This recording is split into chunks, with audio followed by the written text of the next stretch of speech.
C'est à l'hôtel du lac de Christus que le cluster thermal de la région Aquilotherme lançait officiellement le prix étudiant de l'innovation thermale dans le cadre du nouveau plan de développement de la filière thermale Nouvelle-Aquitaine voté en mars 2018.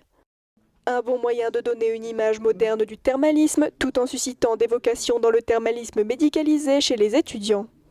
On a toujours dit les thermos ils s'endorment sur leur laurier, mais il faut savoir que j'en parlais justement avec le représentant de l'ARS, nous avons quand même de gros soucis car c'est la seule profession au monde qui a comme objectif dans les résultats d'analyse d'avoir absence.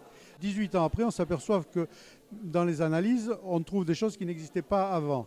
Donc jusqu'où on pourra maintenir notre niveau en respectant cette absence de bactéries, ça je ne sais rien parce qu'ils peuvent demain trouver des bactéries qu'ils ne trouvaient pas avant et là on ne sera plus dans l'absence. Alors est-ce qu'il faudra arrêter la profession thermale? C'est ça que je voudrais remettre en cause. On investit beaucoup dans les désinfections, dans le but d'arriver à l'absence de bactéries. Mais c'est pour ça qu'aussi avec ces jeunes qui vont venir avec ces prix d'innovation, vont pouvoir montrer qu'on est quand même un métier qui a de l'avenir.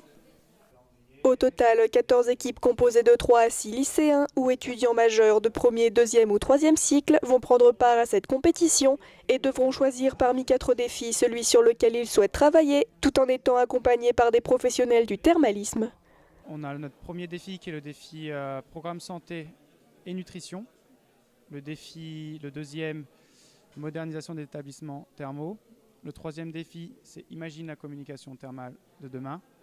Et le quatrième défi, c'est parcours santé et curistes connectés.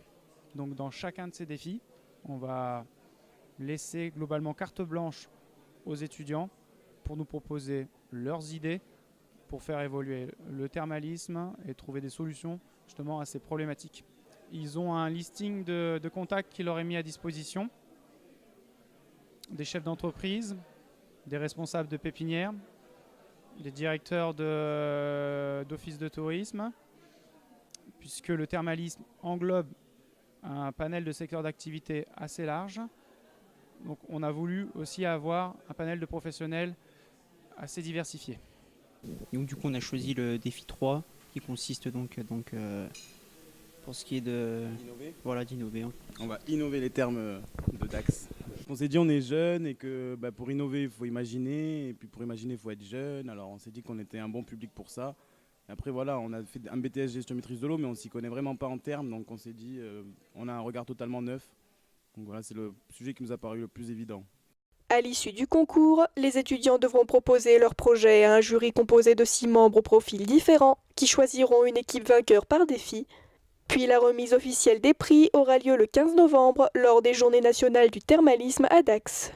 L'objectif summum serait que certains de ces projets soient donc accompagnés directement par un certain nombre d'établissements qui croiraient en leur mise en œuvre ou qui pourraient déboucher, pourquoi pas, pour des jeunes sur des vocations, sur le lancement d'entreprises, par exemple, dans lesquelles ils commercialiseraient leurs solutions, quoi.